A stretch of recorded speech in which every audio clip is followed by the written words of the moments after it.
Hello everyone, Mami Motes here.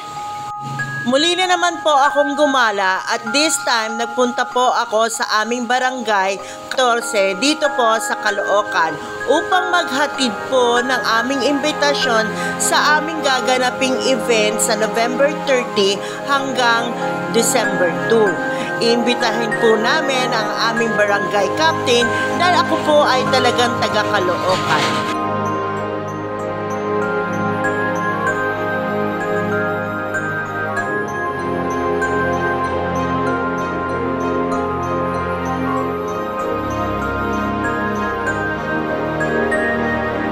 Punta na rin po ako sa aming City Hall sa Caloocan upang bigyan din po ng imbitasyon sila.